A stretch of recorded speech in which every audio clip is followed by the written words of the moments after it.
She's a girl with no name, living in a squalid attic, beaten bloody over her master's dirty laundry.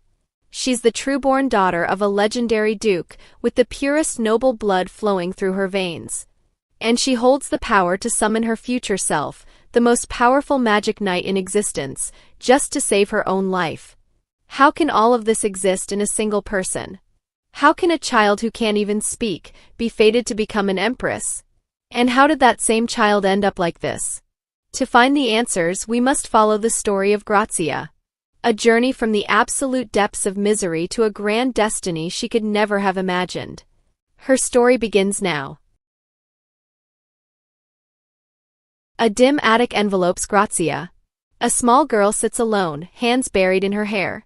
A white mouse, her only companion, scurries past. In a flash, the world shifts. She's no longer in the attic. She's in a lavish palace. Grazia's eyes snapped open, consumed by confusion. Where am I? She wondered, remembering she'd fallen asleep in the attic yesterday. The terrifying thought of a child like her in a grand house, likely to be beaten, ignited fear. That woman's voice returned, calling her beloved youngest daughter, begging Grazia to look at her just once. Grazia's mind reeled, this noble place, her squalid attic, her family. She remembered the warning, looking directly at nobles could be fatal. Yet these people felt strange. The woman, tears streaming, dabbing with a handkerchief, declared they didn't have much time. She explained that initial abilities only lasted briefly, and though it was hard, they'd meet again soon because they were Grazia's true family, who'd love her more than anyone. Grazia, whose life was spent in the slums doing dirty work, felt that family was something she was better off without. She mumbled softly, dismissing it all as a dream. But another girl's voice instantly replied, asserting this was no dream. The girl promised to see Grazia soon, admitting her older sisters might often bother her and make her sad, but assuring her that a time would come when her sisters would love her more than anyone. Suddenly, a man opened the door and quickly covered Grazia's eyes. The girl was shocked, wondering why the man who should be preparing for the coronation was there, and remembering their agreement to yield to the family regarding Grazia's first appearance. The man warned them to be careful not to reveal Grazia's face.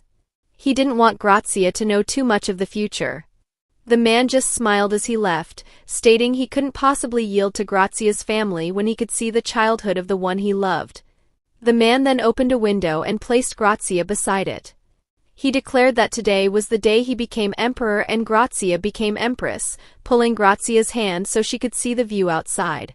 Grazia's eyes widened in shock. The man then asked how it felt to come from the future, to become emperor and eventually fall in love. He added that if Grazia returned to the past, she'd face many difficulties, but everything she achieved was extraordinary, so the entire palace would try to swallow her. Nevertheless, Grazia would continue on a great path, now and in the future, admired by many and unwavering in her chosen way. In the end, they would fall in love and be happy. Grazia felt inwardly confused and amused by the word happy, and didn't understand the man's explanation. The man then stated it was time for Grazia to return to her own time.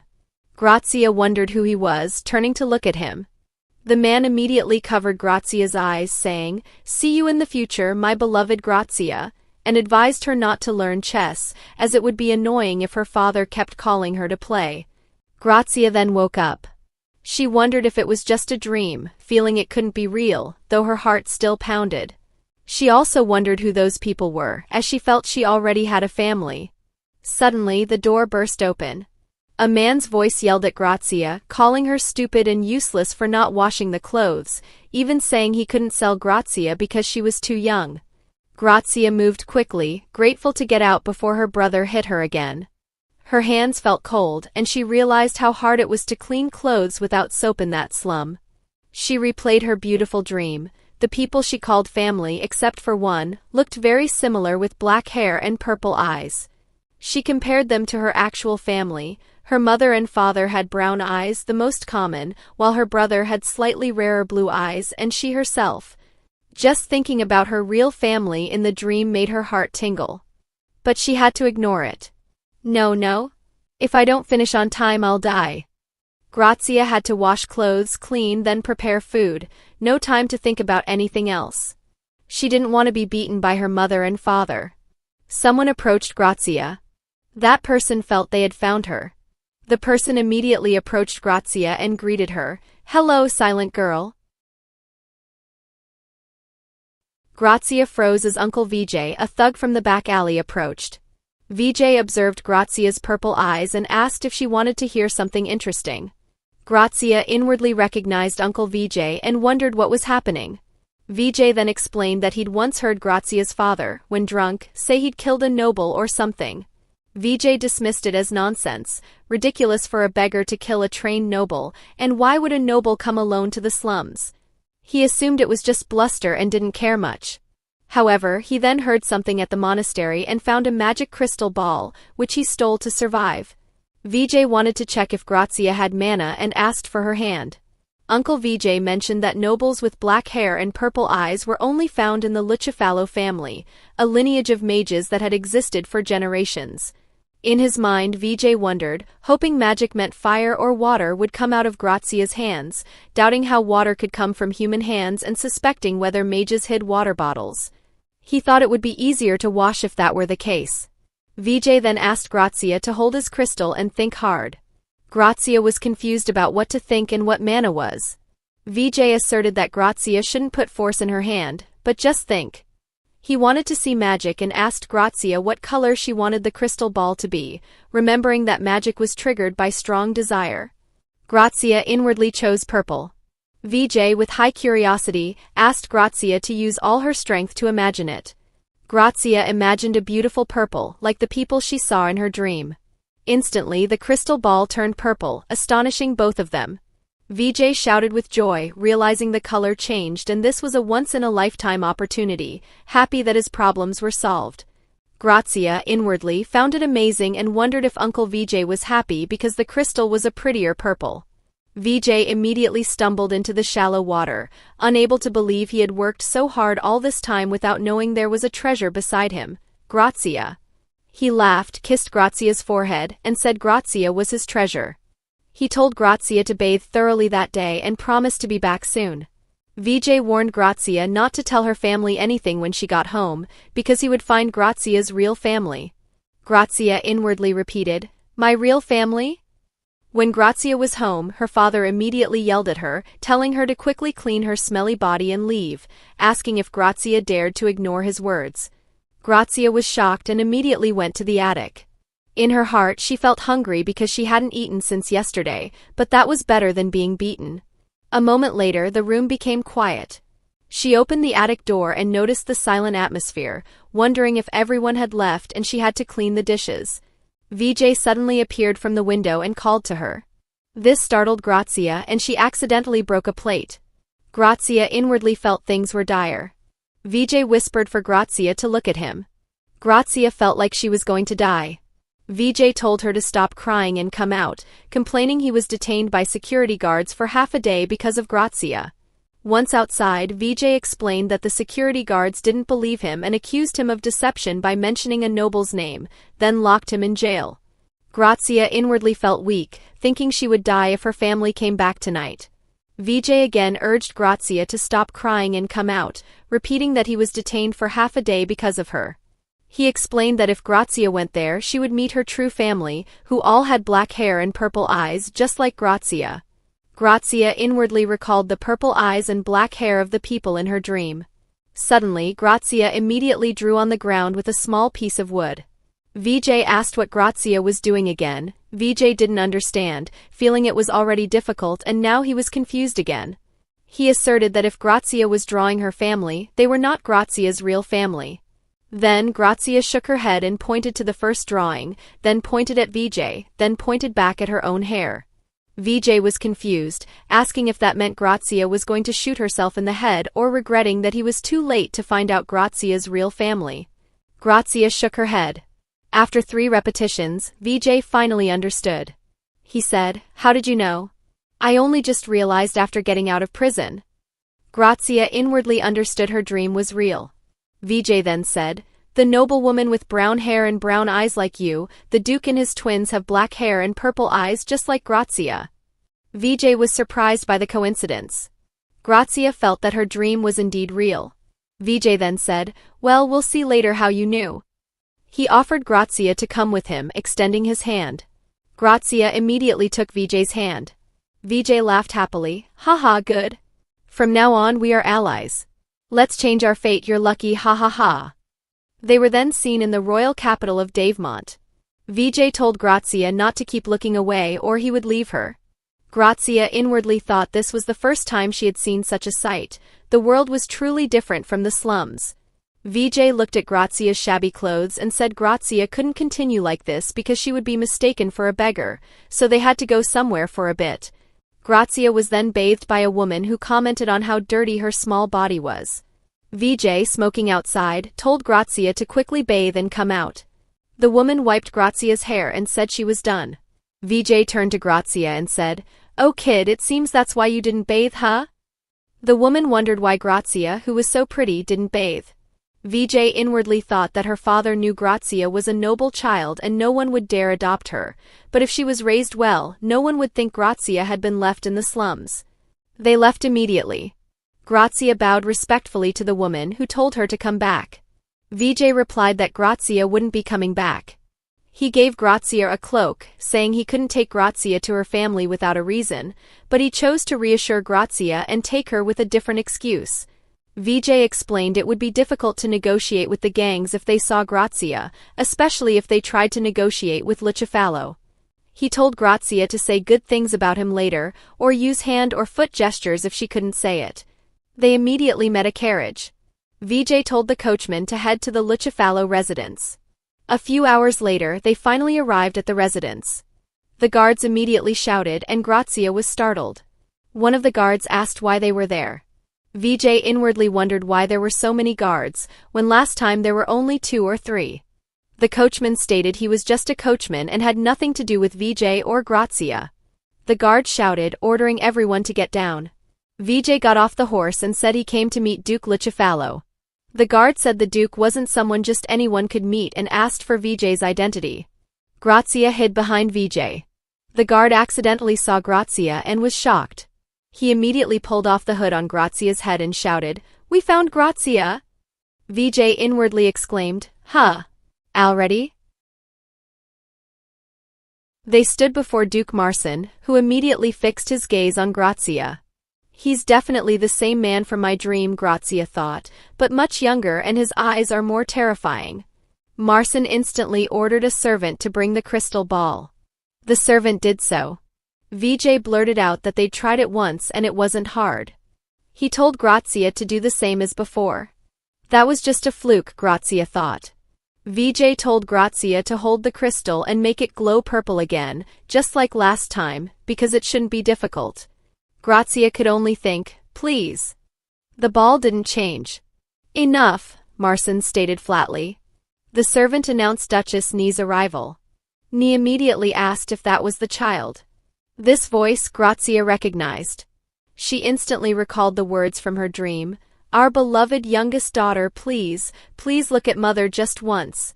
We'll meet soon, we are your true family who will love you more than anyone. These people. The crystal ball suddenly pulsed purple, shocking all 3 of them. Vijay instantly smiled, declaring he'd told them he wouldn't dare lie to nobles, and that Grazia was now a princess. Marcin, observing the crystal, noted that it only reacted to Lucifalo blood. Ni immediately took Grazia outside for a moment. Once they were gone, Vijay grew agitated and panicked. Marcin asked if Vijay had anything to say. Vijay wondered what Marcin's expression would be when it completely changed. Marcin stated that from now on, there would not be a shred of lies in their conversation. With Ni, the Duchess immediately asked Grazia's age. Grazia was supposed to be 10 that year, but she looked much younger. Grazia remembered her parents' previous argument, her mother yelling, "It's been 10 years, I'm sick of it." Ni was confused by Grazia's silence and said, "Dear." Grazia inwardly said she was 10 that year because she heard them arguing. Grazia nodded. Ni was immediately delighted. "Oh my, you're 10? My, that's strange." The former Grand Duke was tall. Grazia inwardly thought she didn't want to let go of her grip. Ni continued, "So was the late Duchess." Grazia inwardly asked, "Grand Duke, late Duchess, they were tall?" What does that have to do with me? Ni paused, then stroked Grazia's hair. Grazia, the former duke was your father and the current duke's brother. Grazia inwardly questioned, the former duke is my father? But in my dream the Duchess said she was my mother? What does that mean? Ni immediately offered something, asking if Grazia was hungry. Grazia remained silent. Ni was confused, asking, can you tell me what your name is now? Grazia thought about her name. She immediately remembered that the people around her had never mentioned or given her a name at all. Ni quickly said, if you don't want to tell me, that's okay. Grazia immediately shook her head. Ni was confused and said, then, have you never had a name? Grazia nodded slowly. Ni then asked why Grazia didn't speak. Meanwhile, Vijay explained to Duke Marsin that he had found Grazia just in time and brought her to the Lucifalo residence, despite being scared by the number of guards when he first arrived. Marsin furrowed his brow in annoyance, telling Vijay to get straight to the point. Vijay fell silent, realizing he hadn't even mentioned Grazia's family situation. Duchess Ni then entered the room without waiting for a cue and immediately asked why Grazia wasn't speaking, wondering if she was just too shy. Vijay remained silent. Marsin inwardly observed Vijay's expression. Vijay finally explained that Grazia had spoken initially, but at some point for unknown reasons she stopped. He suspected it might be due to the abuse in Grazia's previous home. Meanwhile, Grazia sat alone in a room, wondering what they were discussing with Uncle Vijay and what would happen to her now. A servant immediately entered and greeted Grazia. Long time no see, Lady Grazia. Grazia was startled. The servant apologized for surprising Grazia, then poured tea into a cup. He introduced himself as Gil Aiden, the former head butler of Lucifalo. Grazia hesitated to drink the tea and stared at the servant. Gil Aiden noticed Grazia's hesitation and smiled, saying that this place was different from Grazia's previous one. No one could touch Grazia if she didn't want them to. Gil Aiden stated he knew immediately upon seeing Grazia and still vividly remembered Lady Grazia as a baby. He said Lady Grazia was still young, so he didn't know how Grazia would understand this story. Gil Aiden then recounted that a week ago, a masked woman came to the Lucifalo residence. The narrative shifted to a week ago, showing a woman in a white mask and white robe appearing in heavy rain. Two guards asked who she was. The woman handed over a pouch. One of the guards inwardly thought the woman looked suspicious, but he felt no threat. Instead, he sensed a specific energy. The guard took the pouch and was shocked by its contents. Inside the pouch was a letter stating that Grazia had disappeared and would appear with a man in a week, as well as a necklace belonging to the previous generation's head. Gil Aiden continued his story, wondering why he was still alive when he couldn't protect his lord and little lady. He felt he understood now and never imagined Grazia would return alive. Gil Aiden still remembered the day the former duke died. On the night the former duke died in the middle of the forest, another guard and Gil Aiden were seen searching for the former duke. They kept shouting the duke's name. One of the guards yelled to Gil Aiden that they had found the duke. Gil Aiden shouted, asking to be shown the way and that he was coming.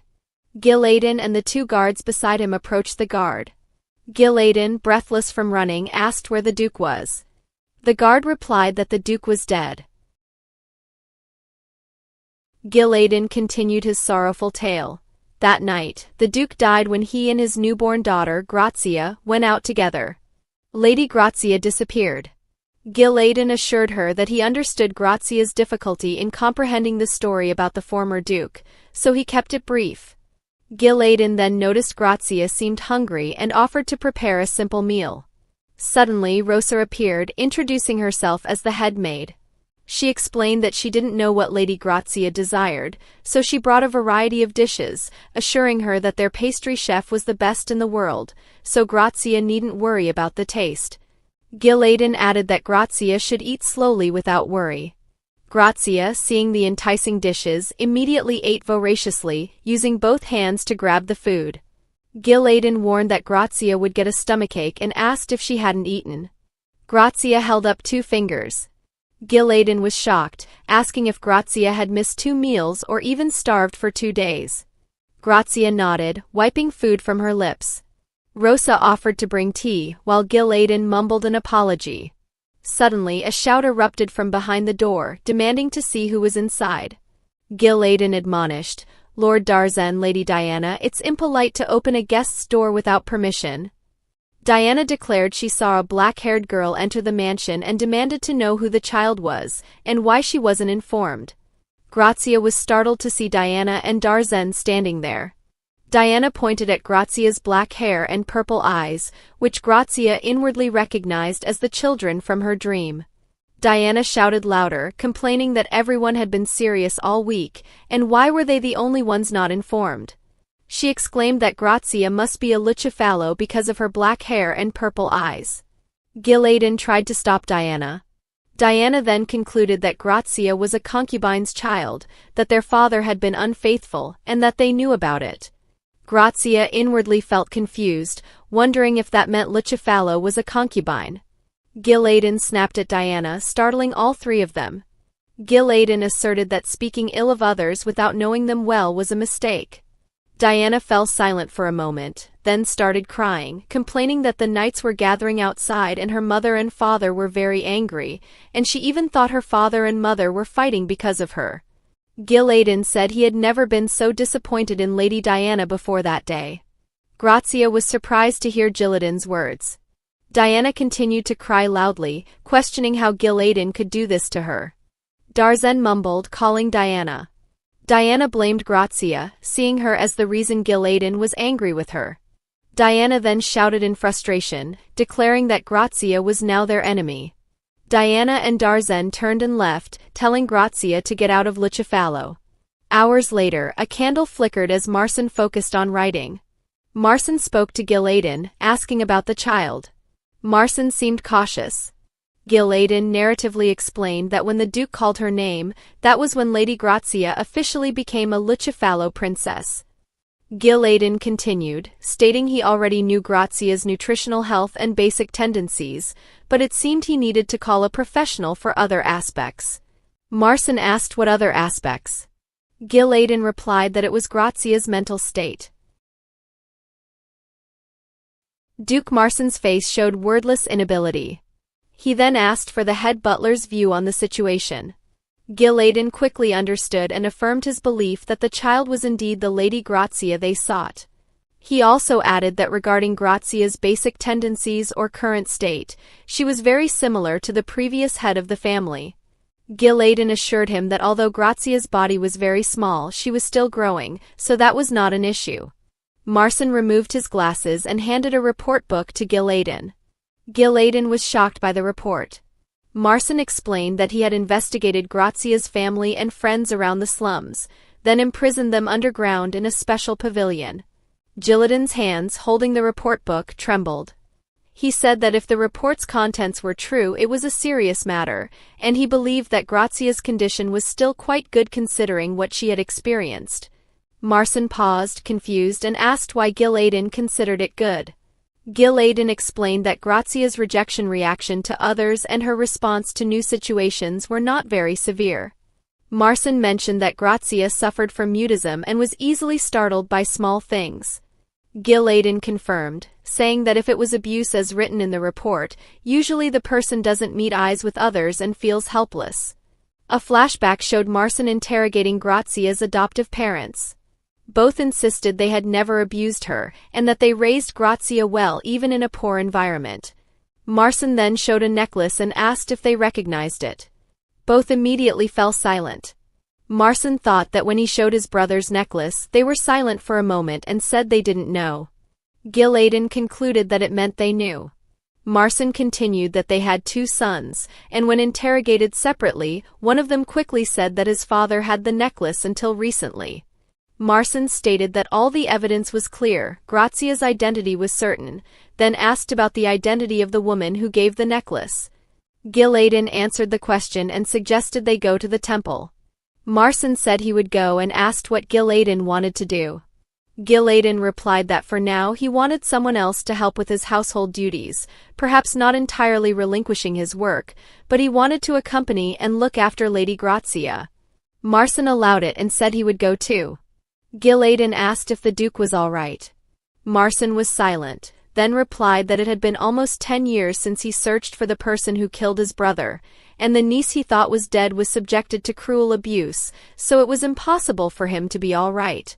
He asked Gil'adin to take care of the child, then exited the room and closed the door. Gil'adin mumbled the Duke's name. Meanwhile, Grazia kept lying on the bed, thinking she didn't realize when she fell asleep and simply drifted off. Grazia immediately sat up, remembering yesterday's incident when Diana shouted that from now on Grazia was their enemy. Her face was grim, and she inwardly wondered why she was so hated. However, she then recalled her previous encounter with adult Diana in her dream, where Diana said, "But please wait a moment, the moment when you will love your siblings more than anyone will come." Grazia squeezed her blanket, inwardly saying, "It's okay, I'm sure I can wait because it's always been like that." She tried to vocalize, calling sister. Instantly, Gil'adin appeared, startling Grazia. Gil'adin said, "Good morning, Lady Grazia. It seems you like the blanket." Gil'adin looked back and asked the servants to approach. She saw a small basin and the servants poured water. Rosa said, "First you must learn how to clean yourself, Lady Grazia. Now would you like to soak your hands?" Grazia immediately soaked her hands and felt a wonderful warmth. Rosa praised, "That's good work." Grazia inwardly remembered the river water was always cold. Rosa gave her soap and told Grazia to use it. Grazia inwardly repeated Rosa's words, "Soap." Rosa told her to make lots of foam. Grazia inwardly thought this soap was beautiful and fragrant, unlike the foul-smelling black soap she knew, which made her clothes always smell no matter how hard she washed them. Rosa then asked Grazia to stop rubbing the soap. Grazia inwardly thought again that this was a good thing. Rosa smiled, stating she was glad Grazia liked what she had prepared, but it was still too early to be happy because there was still much time left. On the table sat drawing tools, paper, and pencils. Gil'adin explained that if Grazia wanted to say something, she could draw it on paper and show him. Gil'adin then asked if Grazia enjoyed her class with Rosa. Grazia did indeed enjoy her class with Rosa, learning how to eat gracefully and other things. Gil'adin chuckled, "Haha, you had fun, didn't you?" He added that Duchess Ni would soon take Grazia to the temple. Grazia, in her heart, thought about the temple, a place she had heard of but no one she knew had ever seen directly. She imagined the temple as a beautiful building that looked like angels would soon descend. Grazia couldn't believe she was going there, and she now knew the Duchess's name was Ni. "Lady Grazia, you'll hear everything after your visit, so please be patient," Gil'adin thought. Meanwhile, Duchess Ni was speaking with her private doctor. The doctor reported that Grazia suffered from malnutrition, but otherwise her health was fine. The doctor added that it wasn't just physical issues that worried him, but a condition where Grazia herself felt an internal alarm going off. Ni immediately didn't understand, asking what he meant. The doctor explained, for example, if there was a situation similar to the abuse she experienced, Grazia would react differently from someone who hadn't been burdened. The doctor advised that no one should say anything that might cause anxiety, lest Grazia think she could lose this happiness, because if that happened, her obsession and desires would emerge. Ni sighed, saying she didn't know if she could do it well, as it was difficult to raise a child into a whole human being, especially if the child had old wounds. A short while later, Grazia was seen wearing a pink dress and she was amazed by it. Ni mumbled it was lucky she saved Diana's old clothes just in case. Grazia inwardly thought this was the first time she had worn such a beautiful dress and felt it would look strange or too good. Ni then said that the Duke was busy that day, so only the two of them would go to the temple. They immediately went out and got into a horse-drawn carriage. Ni asked Grazia to offer one hand and hold her skirt with the other. After they were seated in the carriage, Ni smiled and asked if Grazia wanted to sit beside her, making Grazia feel shy. Ni, seeing this, then told Grazia that there were a few things she wanted to tell her on their way to the temple. First, it would be better if she explained why they were going to the temple. The genealogies of the imperial family and the Lucifalo family could be confirmed at the temple. The reason was that the power of God flowed through the royal family of the Davemont Empire and the blood relatives of Duke Lucifalo. Long ago, Davemont, where they lived, was not a country or a kingdom. There was a time when it was a kingdom. King Nathan Davemont at that time and the great mage Nair Lucifalo were said to have married and had 2 children. The first child inherited the throne, becoming King of Davemont, and the second became the head of the Lucifalo family. In fact, it might take several generations for one person to be able to use that power. Ni said it was a pity, but they would check if the same divine power also flowed within Grazia. In addition, the reason Lucifalo did not seize power and various other explanations made Grazia dizzy or difficult to digest. Ni exclaimed, "Good heavens, it seems too difficult." She added that if the confirmation was complete, Grazia would officially become a Lucifalo. Ni continued her story. King Nathan and Queen Nair gained powers beyond magic through God's blessing. That's why God's power flowed between the Imperial and Lucifalo families. Grazia, in her heart, thought she was no longer a child from the slums, but a princess from a noble family and would become a noble. It felt unreal. She, who usually didn't dare to look at nobles, now couldn't imagine becoming such a noble. Then someone appeared and shouted, "I challenge this." Ni said, "Me too." Ni yelled in frustration, saying she knew this would happen, right? Ni sighed, asking how they got in there. Diana angrily shouted that it wasn't important now, and she wouldn't accept Grazia becoming a Lucifalo. Darzen agreed, pointing at Grazia and saying he followed because he knew the very kind Ni would clearly accept her. Ni asked if they knew that they were already 12 years old that year. Diana immediately said that it wasn't important. More than that, why Grazia was becoming their family, she couldn't acknowledge it. Ni said she guessed she couldn't explain the situation properly to these children, it was her fault. Ni then said, "All right, I want to tell you too, so listen carefully. This child is our real family but not Mother's princess." Darzen immediately said he suspected as much. Diana said she didn't know father would do that. Ni corrected, explaining that Grazia was the child of their father's elder brother, the previous head of the family, their uncle's daughter, and they could call her a distant cousin. Diana said, "Uncle?" Darzen said, "Cousin?" Both were shocked. Then at the temple they met Raffle, the archbishop's servant. Raffle greeted Ni and said it was good to see her. Ni bowed respectfully and introduced herself. Raffle thanked them for coming a long way. Raffle asked if the princess was not in a good mood. Ni asked where the archbishop was. Raffle replied for them to come this way as he was waiting. Inside the temple, the 5 of them moved toward a special room, passing a grand statue. Rafa, the archbishop's servant, announced their arrival. "The archbishop has arrived. Please show the way." The archbishop then opened the door, greeting Duchess Ni and her twins. "Long time no see, Duchess Ni."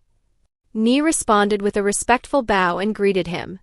The archbishop invited them to sit. "Please have a seat here, we've prepared tea." Once everyone was seated, Ni explained their purpose. "This is Princess Grazia. I wish to examine the power of God." The archbishop stated that just by looking at Grazia, he knew she was a Lucifalo princess because they looked very similar. He felt the unique energy that people from the Lucifalo family had possessed since ancient times. The archbishop also mentioned that he heard the former duke brought Princess Grazia 10 years ago. Ni then asked, could it be that at that time the archbishop also examined the power of God? The archbishop replied that unfortunately he was not the archbishop at that time, so he couldn't confirm it. He added that His Majesty the Emperor must have confirmed it 10 years ago. Ni concluded that the current pope must have been the archbishop at that time. The archbishop confirmed and added that he had received a letter and spoken with the pope, who regretted not being able to come himself. Ni understood, stating that the pope was very wise as a leader and had to maintain neutrality, so his absence was unavoidable. The archbishop then said, "Let's see the power of God first. Can you give me your hand?" He added, "Just for a moment." The archbishop then held Grazia's hand and uttered a prayer. "Blessed God, please tell your servant if Lady Grazia possesses divine power." Instantly, Grazia's body glowed, startling all of them. A short while later, the archbishop and Ni spoke privately. Ni stated Grazia was a wielder of divine power, and as a Lucifalo noble, she began to worry if her power had been revealed this far. The archbishop replied that before he saw it directly just now he wasn't sure, but it might indeed be so. He added that, as Ni knew, the prince and princess twins had a very weak power resonance, but the princess was certainly a power user because the power enveloped her entire body. A sound of crying was heard. Diana turned to Grazia and mumbled, asking if Grazia was crying. Grazia, in her heart, thought that Ni had once said she was Grazia's mother, but now she knew she wasn't Ni's biological daughter. Grazia felt a little confused, but now it seemed she knew everything. Ni had once said she would love her, and Grazia wondered if she would be lonely again. Grazia felt scared and started to cry. In Ni's heart, she thought that someone could use their god's power, which appeared for generations in the imperial family and the Lucifalo family. Ni worried that if news about Grazia reached the palace, surveillance would surely be imposed. Diana, worried seeing Ni, asked, "Mother, are you sick?" Ni replied that she was fine, just thinking for a moment. In Ni's heart, she wondered if the former duke knew about Grazia's power and if this had something to do with the former duke's disappearance. Ni then spoke to Grazia, saying Grazia looked unwell and asking what was wrong, asking Grazia to lift her head for a moment. Instantly the carriage they were in shattered, startling them. The guards immediately shouted, "We're under attack. Call for help from the temple now and tell the duke." In Ni's heart, she thought this was a surprise attack, and the holy knights would arrive soon. Until then, the Lucifalo knight forces could hold them off. Ni said this while embracing her twins. She looked at the terrified Grazia and said, "Grazia, you come here too." Grazia remembered something, then her hand was pulled by Ni and she was also embraced. Ni said, "It's okay, look at mother. Breathe slowly." Ni spoke to Grazia again, "Grazia, no matter how scared you are, you can overcome this. The Lucifalo knights will protect you, so take a deep breath." One of the guards opened the carriage door and said, "Lady Ni, you must get out of the carriage now." Ni was shocked, asking what the guard was saying because it was more dangerous outside. Then a fire attack directly hit the carriage, burning it. Ni was shocked, thinking that if she had been 1 second too late, she and the children would have died. The guard protected Ni, who then shouted anxiously to Diana and Darzen, "From now on, hold Grazia's hand and run, okay?" Diana cried, saying, "We can use magic too. We want to help Mother too. Mother can't use magic, so we have to protect Mother." Ni said to Grazia, "Grazia, I wish we had more time." One of the guards shouted to protect the Duchess and the children. Grazia looked at Ni's deep gaze and saw a fireball. Then the fireball erupted, causing many casualties. All the soldiers became victims. Only Ni, her twins, and Grazia remained alive. Ni suddenly snapped back to reality, realizing Grace isn't here. She immediately called out Grazia's name anxiously, "Lady Grazia, where are you?" Ni saw Grazia, and in front of her stood a figure in a black robe. Ni then said, "That person, they must be a wizard. We have to get out of here or else." Ni immediately screamed Grazia's name, "Grazia! Run! You have to run quickly. Go!" In Ni's heart, her voice grew faint from the blood she was losing. She thought, "Oh, hurry up and get there." Diana and Darzen immediately stood up. Diana yelled, "We can protect Mom. Our magic. We have to use magic." A figure in a black robe stepped on Grazia's foot, immediately asking if she was a power user. Ni was shocked and screamed Grazia's name, "Grazia!" In Ni's heart, she wondered if that person knew Grazia was a power user. In the black-robed figure's mind they thought, I guess I should deal with the Duchess first.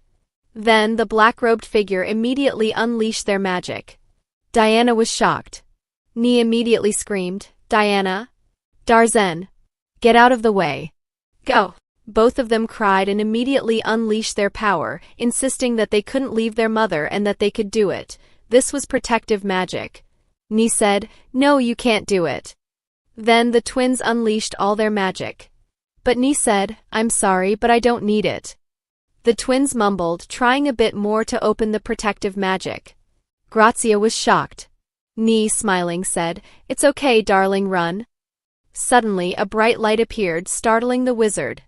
Then Grazia transformed into her adult self. Grazia yelled, calling Mother. In Ni's heart, she repeated Grazia's words, asking, "Mother?" Adult Grazia said, "It happened today, not tomorrow," as if adult Grazia already knew about this attack. Then child Grazia woke up. Suddenly, Diana burst through the door with a cheerful smile and said to Grazia, "Tia, I've written down what I told you yesterday." Grazia was surprised by Diana's change, inwardly muttering Diana's name. Diana shouted, explaining about Grazia's power. She was confused about what to do and from where. She then realized that Grazia's power was to summon her future self from 10 years ahead, because there couldn't be two versions of herself at the same time. Little Grazia had come to the future and only had a few minutes left. Diana knew she shouldn't talk about what little Grazia saw in the future, because if the past changed, the future would be chaotic, and little Grazia's body would bear the consequences. Grazia inwardly realized, so now it's 10 years in the future. Diana then said that even if she spoke, it would never change in the future. She thought it was better not to say anything since little Grazia probably couldn't understand it anyway. Nee immediately opened the door and called, "Darling?" Gil'adin, startled, said, "Be careful, madame." Gil'adin cried, "Lady Grazia." Nee immediately hugged the small Grazia and said, "There are many things I wanted to tell you when I met you at 10 years old. Mother is sorry that I didn't know your feelings. I truly wanted to at least apologize to you. I didn't know the third person well at that time, and I also needed to prepare myself to be a mother. Your name is Grazia. You are Mother's most beloved youngest daughter in the world." Back to adult Grazia, who had returned to her 10-year-old body, she moved closer to the black-robed man. She asked if there was only one wizard left, remembering her father promised to tell her about today's events. The black-robed man in his mind wondered who Grazia was and where the little princess had gone. He warned Grazia that before speaking nonsense, she should save her own life, and immediately unleashed his magic. Adult Grazia quickly unleashed her magic, clearly uttering its name, "When the moon dawn dims and the fog shrouds the earth." The black-robed man in his heart was shocked and thought Grazia's magic didn't affect him because his magic shield didn't vibrate at all. Grazia then explained that to protect something precious, fog would cover the intruder's eyes and make them lose their way. Instantly, the black-robed man clutched his eyes, screaming that he couldn't see at all, even though he already had a magic shield and there was no mana vibration anywhere. He wondered where Grazia was and threatened that if he killed her, the magic would disappear. Grazia easily dodged. She just said, "Oh my." The black-robed man or intruder asked again where Grazia was and told her to come out, threatening to kill her. He immediately attacked again, but Grazia easily dodged once more. Grazia observed that the intruder was engraving magic on his bracelet, calling it Cancio for Maine. The intruder was frustrated and immediately drew his sword, but Grazia easily struck the intruder's chest. Finally, another guard shouted that aid from Lucifalo had arrived. Grazia said, "Here." The black-robed man was immediately apprehended. Grazia scoffed and turned to her siblings. She praised Diana and Darzen, still only 12 years old, saying they were truly the coolest in the world. It must have been scary, but they were so brave to say they would protect their mother. Diana's face immediately flushed, and she said it was normal. Then Grazia immediately turned to Nee. She hugged Nee and cried, saying, "Mother, don't get hurt. I will always protect you." A short while later, Grazia was treating a wound on her leg. She said this was enough for first aid, but Nee still had to be careful. Nee thanked Grazia. Grazia smiled and explained that her ability was to summon her 10-year future self. Nee repeated Grazia's words, asking, "10 years into the future?" Grazia explained that it would return to normal over time. She asserted that currently, little Grazia was in a world 10 years into the future from her childhood, so Nee didn't need to worry, because Grazia would never lose, giving Nee a thumbs up. Hours later, the nobles held a meeting. Duke Marsin stated that even if the Archbishop leaked information about the power user, they were still not at a level where they could immediately prepare and attack. It was a big problem if the temple visit schedule leaked internally, but such rapid preparation meant that the perpetrators knew a few days ago or 10 years ago. 10 years ago only one thing was most likely. Marsin thought, "My brother took Grazia to the temple and confirmed Grazia was a user of God's power." So, the perpetrators of this attack are those who want to attract power users to gain power. It must be someone who knew about the Duke's previous actions 10 years ago and could prepare in advance for today's attack. Someone capable of capturing the Pope, who was the Archbishop at that time, with the goal of finding information about Grazia. Someone who needed the power of a power user more than anyone could only be a prince. Marson immediately raised his hand, ordering the head of the forces to check for spies with Gil Aden. The guard replied, "Yes, sir." For now, digging without proof could be dangerous, Marson thought. He could only categorize them as the most dangerous opponents and had to always be vigilant. A man immediately argued that the interrogation of the attackers yielded no information. They never opened their mouths. Given the scale of their attack, it seemed difficult to get information from them easily. Of course it's difficult, Marson thought.